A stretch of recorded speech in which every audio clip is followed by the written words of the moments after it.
حضرت بایزید بستامی کہتے ہیں کہ میں نے اپنی ماں کے آگے ہاتھ جوڑے، میں نے کہا امی تجھے راضی کروں یا رب کو راضی کروں؟ تو اپنے حق مجھے معاف کر دے، اللہ کو میں راضی کر لیتا ہوں۔ ماں نے کہا جاؤ پتر میں اجازت دیتی ہوں۔ گئے جنگلوں میں ذکر و فکر میں لگے رہے، تنہائی میں اس کو یاد کرتے رہے، دن رات ذکر کے چراغ روشن رکھے۔ 12 سال گزر گئے حق کی تلاش میں۔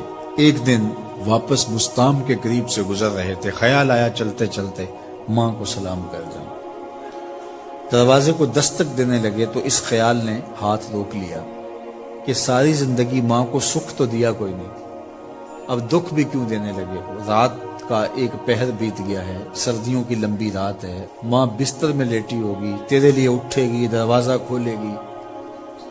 دروازے کے ساتھ ہی لگ کے بیٹھ گئے اور ساری رات کاٹ دی، اس خیال سے کہ ماں کو تکلیف نہ ہو۔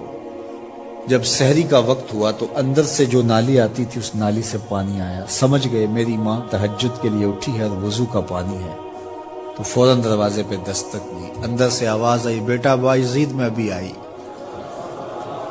مائیں بیٹوں کے دستک کے انداز سے جان لیتی ہیں یہ کس بیٹے کے ہاتھوں کا لمس ہے۔ 12 سال کے بعد آئے، دستک دی، کہا بیٹا بایزید میں ابھی آئی۔ ماں کی تو نگاہیں ہی دروازے پہ رہتی ہیں۔ اللہ اکبر۔ کہتے ہیں کہ ماں نے دروازہ کھولا، 12 سال جنگلوں کی خاک چھانتے بیت گئی تھی، پراگندہ صورت، بکھرے ہوئے بال، پھٹے ہوئے کپڑے۔ میری ماں کی جب نگاہ میرے پہ پڑی تو اس کی چشمان سے موٹے موٹے آنسو ٹپکنے لگے، اور اس نے ایسے ہاتھ پھیلا کے کہا مالک میرا بیٹا بایزید تیری طلب میں نکلا تھا، تو نے ابھی تک اسے اپنا قرب نہیں دیا۔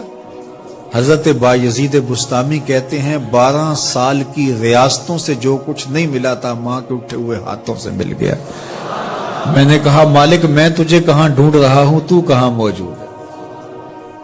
تو ماں باپ کی رضا اللہ کی رضا کا دروازہ کھولتی ہے۔